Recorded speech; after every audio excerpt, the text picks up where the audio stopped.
자, 시작하겠습니다. 채식주의자와 히라보 시간에 이어서 한강 작품 함께 읽기 3탄. 오늘 소개할 작품은 지난 2021년 발표된 작별하지 않는다입니다. 지금으로부터 76년 전인 1948년 제주에서 일어난 일을 배경으로 하는 작품입니다. 잘 알고 계시겠지만 저희 모임에서는 작년 연말에 이 작품을 한번 다룬 적이 있었고, 제주 4.3 사건에 대해서는 그때 비교적 자세하게 살펴봤으니까 오늘은 그것보다는 이 작품의 문학적 성취를 중심으로 얘기해 보겠다고 말씀드렸습니다. 그런데 문학적인 측면만 바라본다고 해도 당시의 역사적 상황을 모르면 이해가 힘드니까, 그래서 오늘은 4.3에 대해서 지난번과는 조금 다른 시각에서 먼저 짚어볼 예정입니다. 잘 아시다시피 1945년 해방이 되었고요. 이어 38선을 경계로 남한과 북한은 각각 미국과 소련에 의한 신탁 통치를 받게 되었습니다. 남한의 경우 미군정의 신탁 통치는 이승만 정부가 출범한 1948년 7월까지 이어졌는데, 제주 4.3 사건은 바로 직전인 1948년 4월에 일어난 일입니다. 그 과정을 개략적으로 살펴보자면, 먼저 해방 이후 높은 실업률과 흉작 등이 겹쳐서 제주도민들의 생계가 극도로 어려워졌고, 이것은 당시 미 군정에 대한 불만으로 이어졌고, 그런 상황에서 공산당 계열인 남로당의 활동이 시작되었는데, 그러자 당시 총 30만 가까운 인구 중에서 5만여 명가량이 남로당에 가입할 정도였다고 합니다. 이들을 빨갱이로 볼 것인지 아니면 농민 봉기로 볼 것인지는 각자가 판단할 영역이라고 생각이 되고요. 이것에 대해서는 조정래 선생님의 태백산맥이 참고가 될 것 같습니다. 어쨌든 그러던 중 1947년 열린 3.1절 기념식에서 남로당 계열 군중이 미 군정 반대를 외치는 가두 시위를 시작했고, 이 과정에서 말을 탄 기마 경관의 말에 어린아이가 채이는 일이 벌어졌고, 그래서 이에 항의하는 군중이 경관에게 돌을 던지고 야유하며 경찰서까지 따라갔고, 그리고 이것을 경찰서 습격으로 판단한 경찰에서 시위대에게 발포해서 6명이 사망하고 8명이 부상을 입는 일이 벌어졌습니다. 그리고 이후 이에 항의하는 제주도민들이 총파업을 시작했고, 이런 상황에서 1948년 남한 단독 선거가 결정되자 남로당을 중심으로 조직적인 투쟁이 시작된 것입니다. 결국 이런 일은 이런 식으로 얽히고 설키면서 커지는 거죠. 결국 1948년 4월 3일 새벽 2시 350여 명의 남로당 계열 무장 인원이 12개 경찰 지서를 습격한 후 깊은 산속으로 숨어들었는데, 당시 미 군정은 제주도 군경에게 진압을 명령했지만 여의치가 않았습니다. 왜냐하면 다들 가족이고 친구고 친지이고 이랬기 때문에 미온정이었던 거죠. 그래서 당시 북한에서 내려온 젊은이들을 중심으로 결성된 서북 청년단에게 군복을 입혀서 제주도로 내려보냈습니다. 결국 이 과정에서 3만 명의 제주도민이 학살당했는데, 가장 큰 이유는 가족 중 젊은 청년이 있는 경우 이 청년은 공산당일 수도 있고 아닐 수도 있는 거죠. 하지만 젊은 청년이라는 이유만으로 붙잡히면 오해를 받기 쉬운 상황이었기 때문에 이 젊은 사람들이 전부 산속으로 다 숨어버린 거예요. 근데 그런 상황에서 진압군은 그렇게 가족 중에 젊은 청년이 있는데 그 사람이 안 보인다, 이런 경우에는 그 청년 대신 다른 가족을 대살이라는 표현이 나옵니다. 대살. 대신 살해할 수 있는 권리를 갖고 있었던 거죠. 찾아갔는데 그 사람이 없으면 다른 가족을 죽일 수 있는 권리를 갖고 있었던 거죠. 그래서 피해가 커진 겁니다. 결국 그래서 노인과 부녀자, 아이들까지 잔혹하게 살해된 것입니다. 자, 이 지점부터가 한강의 작품과 직접적으로 연결된 부분이니까 집중해 주시면 좋을 것 같은데, 그렇게 수만 명이 희생당했지만 그 후 탄생한 이승만 정권도 미 군정의 메카시즘을 그대로 이어받았고 엎친 데 덮친 격으로 실제로 전쟁까지 발발했고 전쟁이 끝나고 난 후 4.19 혁명 이후 잠깐 기회가 찾아왔지만 곧이어 탄생한 군사정권 때문에 결국 수십 년 동안이나 그들의 넋을 제대로 위로하지 못하고 시간이 흘러버렸던 것이죠. 여기서 한강은 잘잘못을 따지자는 게 아니라 역사의 소용돌이 속에서 무참하게 희생당한 수만 명의 힘없는 존재들이 있고 아직까지 그들의 넋이 섬을 떠나지 못한 채 떠돌고 있으니까 이제라도 그들의 혼을 달래고 또 지상에 남은 유족들의 마음을 달래야 하는 것 아니냐는 말을 하고 싶은 것입니다. 결국 우리는 아직 그들과 제대로 작별하지 않았으니까 이제라도 그렇게 해야 한다는 것이고 또 그렇게 하기 전까지는 작별하지 않겠다는 것이죠. 그런데 이 소설을 읽다 보면 유난히 어릴 적 보았던 제사 생각이 많이 나는 것 같습니다. 중요한 얘기입니다. 어린 시절에는 저도 망자를 위해 놓여진 음식을 보면서 저 음식을 실제로 혼이 와서 먹는 건가? 하는 생각을 하기도 했었고, 또 초에 불이 밝혀진 모습이라든지, 또 어른들이 망자를 향해 말을 걸기도 하고, 또 두런두런 모여 앉아서 생전의 망자에 관해서 대화하던 장면들이 계속해서 연상되었습니다. 결국 그런 시각에서 보면 이 소설은 우리 고유의 방식으로 그들의 넋을 달래는 한편의 진혼제가 아닌가 싶습니다. 그들을 찾아가고 만나고 느끼고 물과 음식을 올리고 초에 불을 밝히고 그 초가 꺼지기 전까지 그들을 기억하는 과정이 우리의 방식과 너무 닮았다는 생각이 듭니다. 그리고 아마도 그것은 우리가 애니메이션 코코에서 멕시코 사람들이 주군이들을 기억하는 방식에 공감하던 것처럼 외국 사람들도 역시 우리의 이야기에 공감하게 된 계기가 되었던 것 같습니다.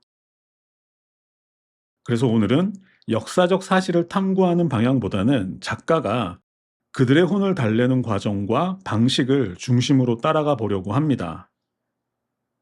개선문을 쓴 독일 작가 레마르크는 한 명의 죽음은 비극이지만 100만 명의 죽음은 통계라고 말하기도 했는데 그 말처럼 우리도 한강의 글을 따라가다 보면 3만 명의 죽음이라는 숫자 안에 감춰진 진짜 이야기를 만나게 될 것 같습니다.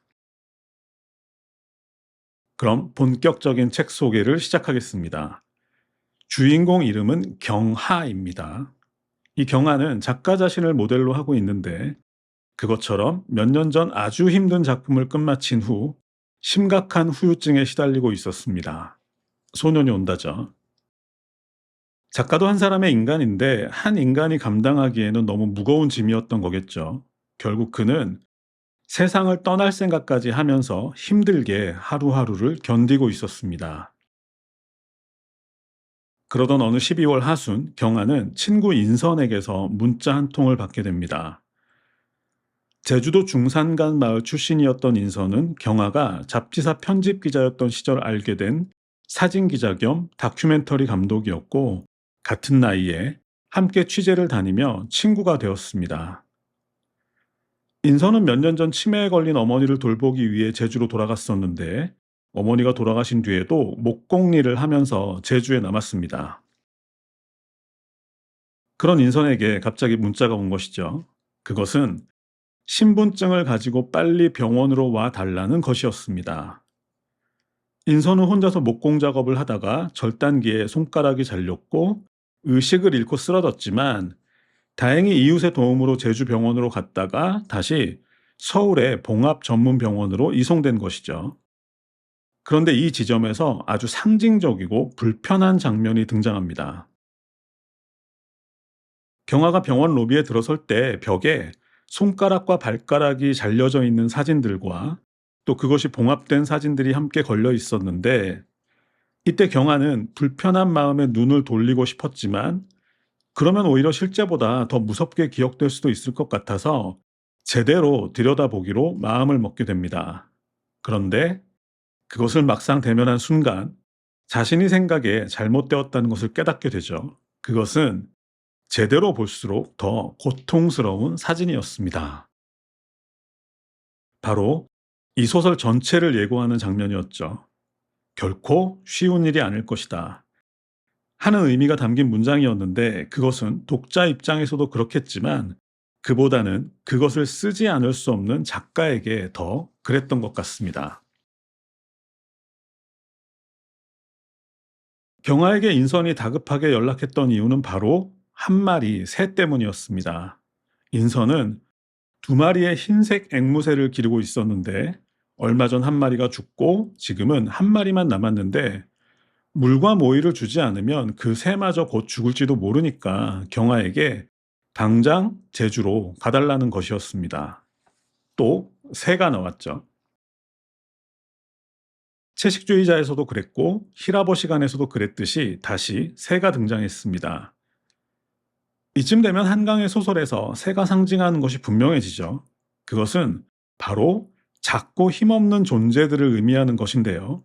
작가는 이렇게 설명하고 있습니다. 새들은 날기 위해서 최대한 무게를 줄여야 하기 때문에 뼈에도 구멍들이 뚫려 있을 뿐 아니라 위도 정말 작아서 조금만 먹을 수 있고, 피도 체액도 역시 조금뿐이라서 약간만 피를 흘리거나 목이 말라도 생명이 위험해진다는 것입니다. 그리고 포식자들의 표적이 되지 않도록 아무리 아파도 아무렇지도 않은 척 앉아 있다는 것이죠. 그러다가 더 이상 견딜 수 없는 순간이 오면 바닥에 떨어진다는 것인데요. 하지만 그렇게 연약한 존재지만 먼 옛날 지구의 소행성이 충돌해서 지구 전체가 용암으로 뒤덮였을 때 그들은 몇 날 며칠이고 하늘을 날아서 결국 살아남았다는 것입니다. 그들의 가벼움과 연약함으로 끝내 살아남았다는 것이죠. 결국 이것을 통해서 우리는 한강 작가가 누구를 바라보고 또 누구를 위해 글을 쓰는 작가인지 분명하게 알 수 있을 것 같습니다. 다시 책으로 돌아와서, 그런데 이 이야기를 들은 주인공 경아는 왠지 망설이는 느낌입니다. 소년이 온다를 쓸 때의 고통이 아직 그대로 남아 있는데 또 그만큼의 고통을 짊어져야 한다는 게 감당이 되지 않았겠죠. 하지만 그 순간 인선의 말은 부탁이 아니라 명령이었습니다. 작가 한강에게 주어진 소명이었던 것이죠. 그렇게 아침 산책길에 문자를 받고 바로 병원에 들렸다가 공항으로 달려온 경아는 아무 준비 없이 가장 빠른 비행기를 타고 제주로 향합니다.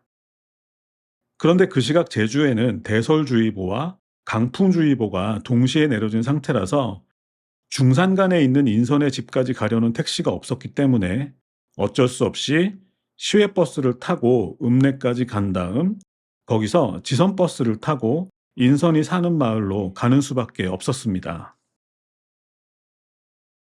자, 이제 눈 이야기가 시작될 차례입니다. 이 소설에는 눈에 관한 묘사가 워낙 많이 등장하기 때문에 도저히 그냥 지나칠 수도 없을 정도인데요. 결국 작가가 이 눈을 통해 꼭 하고 싶었던 말이 있다고밖에 생각할 수밖에 없겠죠. 그것처럼 읍내로 향하는 차창 밖으로는 눈보라가 몰아치고 있었는데 바람이 쉴 새 없이 방향을 바꾸면서 이리저리 눈보라를 일으키는 모습이 마치 수만 마리 새들이 무리지어 날고 있는 것처럼 보였습니다. 이 책을 처음 볼 때 바로 이 장면에서 노벨상을 예감했다고 말씀드렸었는데요. 아, 작가는 흰 옷을 입은 그들의 혼을 하얀 새와 연결하고 또 그 새들을 흰 눈과 연결했구나. 소설에서 눈이 내리는 장면은 많이 봤지만 이런 것은 처음이다. 정말 유일한 소설이구나. 그리고 눈에 대한 묘사를 통해서 하얀 옷을 입은 사람들을 떠올리게 한다는 것이 정말 한국적이구나. 참 대단한 문학적 성취라는 생각이 들었습니다. 눈에 관한 또 하나의 인상적인 장면은 경아가 시외버스에서 내린 후 시작됩니다. 그곳에서 중산간으로 가는 지선버스를 타야 하는데 그날이 마침 일요일인데다가 폭설 때문에 모든 상점이 닫혀 있었던 거죠. 그런데 그곳의 눈은 지금까지와는 많이 달랐습니다.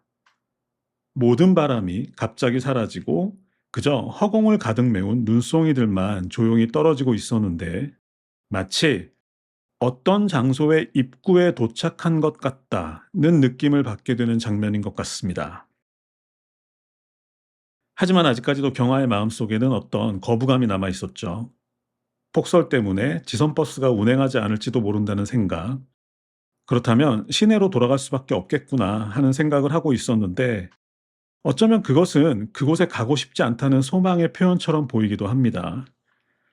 이렇게까지 고생해 가면서 살리고 싶은 만큼 그 새를 사랑하지는 않는다고 느꼈던 것인데 하지만 그 순간 버스 정거장에서 마치 나무처럼 조용히 눈을 맞고 서 있는 한 할머니를 발견하게 됩니다. 좋게 80은 되어 보이는 그 할머니는 지팡이에 의지하고 있었고 고개도 계속해서 가만가만 흔들리고 있었는데 경아에게 그 순간은 마치 돌아가신 인선의 어머니와 마주친 듯한 느낌이었습니다. 그리고 이건 개인적인 생각이지만 제 생각에는 그 할머니가 마치 경아에게 가도 된다고 괜찮다고 말하는 것처럼 보이기도 했습니다. 한강 작가는 전에 이런 말을 한 적이 있었습니다. 세상은 고통으로 가득한데 그런데 세상은 왜 이렇게 아름다운가 하고 말이죠.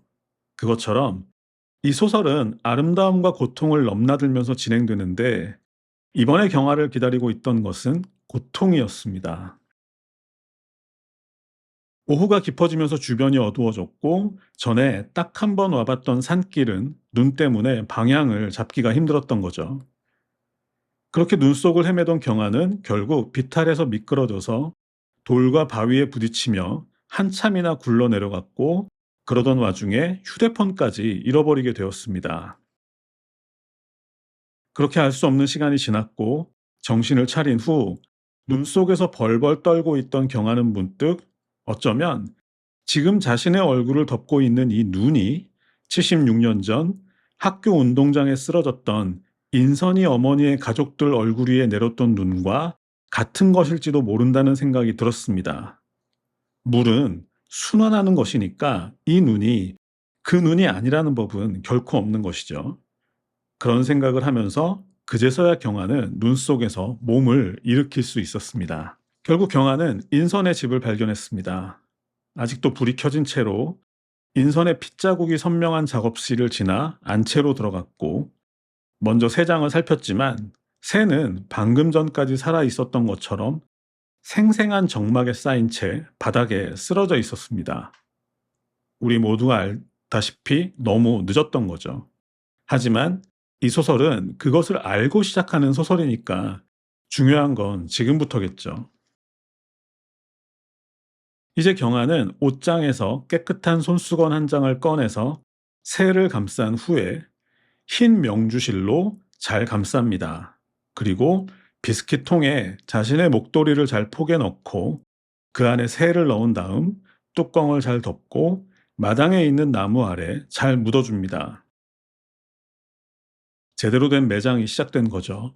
그런데 여기서 조이스의 율리시스에서 블룸의 아내 몰리가 태어난 지 열 하루 만에 죽은 아들의 시신이 추울까봐 자신의 양털 옷으로 감싸서 관에 눕히는 장면이 연상되는 건 왠지 모르겠습니다.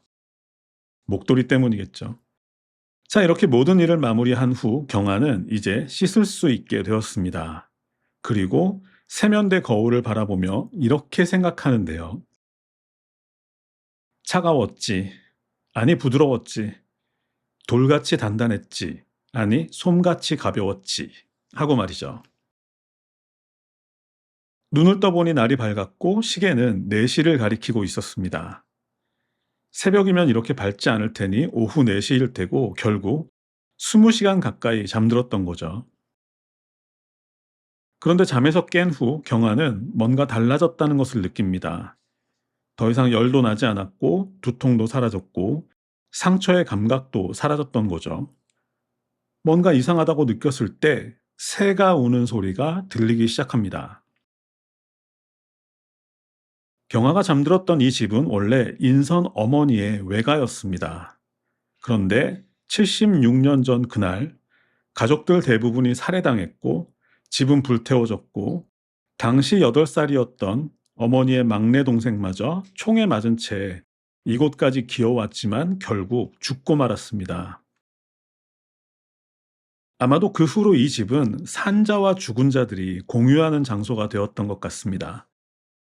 죽은 자들이 아직 떠나지 않은 이곳이야말로 그들과 작별하기에 가장 좋은 장소였던 거겠죠. 그렇게 경아는 마치 제사를 드리는 것처럼 죽은 새에게 물과 모이를 주고 그 새는 목이 마르고 배가 고팠던 것처럼 그것을 먹습니다. 경아 또한 그 새와 함께 음식을 먹고 나서 난로에 불을 피우기 위해서 인선의 공방으로 향하는데 그곳에는 멀쩡한 모습의 인선이 있었습니다. 그렇게 누가 살아있고 누가 죽었는지 아니면 모든 것이 꿈인지 알 수 없는 상황에서 두 사람의 대화가 시작되는데요. 그런데 여기서 중요한 것은 정전 때문에 등을 켤 수가 없어서 촛불을 밝힌다는 것입니다. 그리고 그 대화는 촛불이 꺼질 때까지 계속된다는 것이죠. 이제 두 사람은 마주보고 앉아서 대화를 나누기 시작하고 벽에는 날고 있는 새의 그림자가 비칩니다. 새는 보이지 않지만 그림자는 보이는 것이죠. 그런데 그것에 대해서 인선은 아무렇지도 않게 전에 죽은 새가 찾아온 거라고 얘기합니다.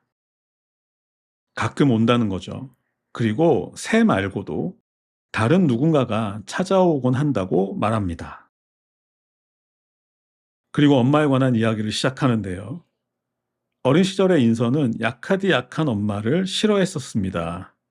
그것이 싫어서 가출까지 했었는데 이제는 그렇지 않게 되었다는 이야기였습니다. 그렇게 엄마에 관한 이야기가 시작되는데요. 아마 이 책에서 가장 연약한 존재를 상징하는 인물이 인선의 엄마가 아닌가 싶습니다.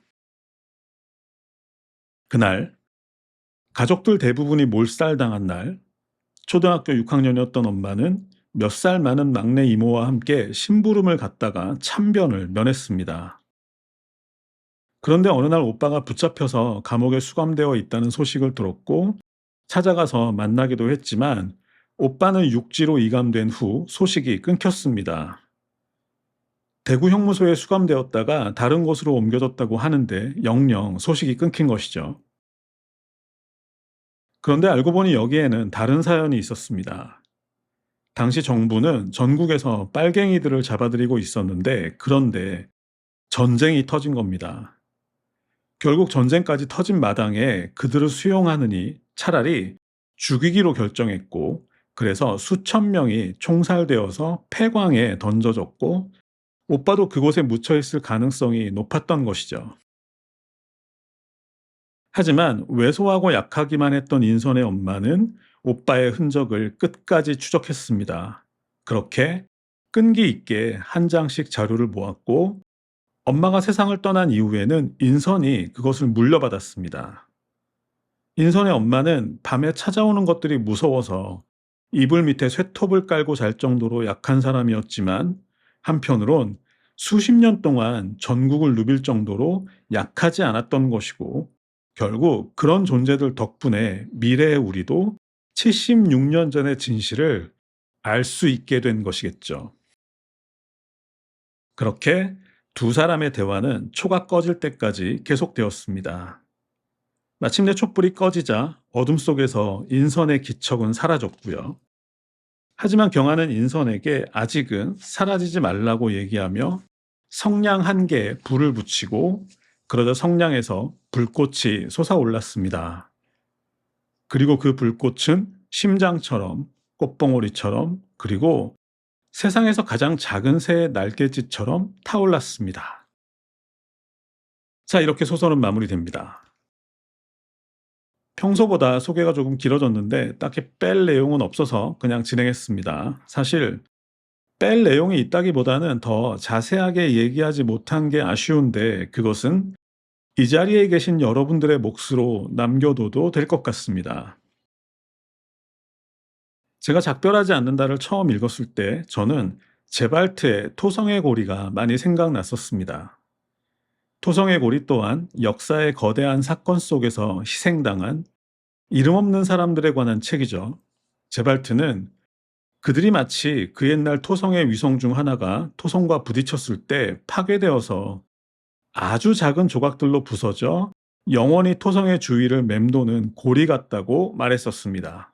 한강 또한 평소에는 거의 목소리를 들어볼 수 없는 이름 없는 사람들에 관한 이야기를 하는 작가죠. 하지만 아까 언급했던 것처럼 고통으로 가득한 이 세상이 한편으론 너무나 아름다운 것처럼 그들의 삶 또한, 자, 이제 마칠 때가 되었으니까 그냥 우리라고 하죠. 우리들의 삶 또한 그렇게 고통스럽지만 한편으론 너무 아름답지 않나 하는 생각이 들었습니다. 약하지만은 않다. 이런 생각이죠. 여기까지 하겠습니다. 감사합니다.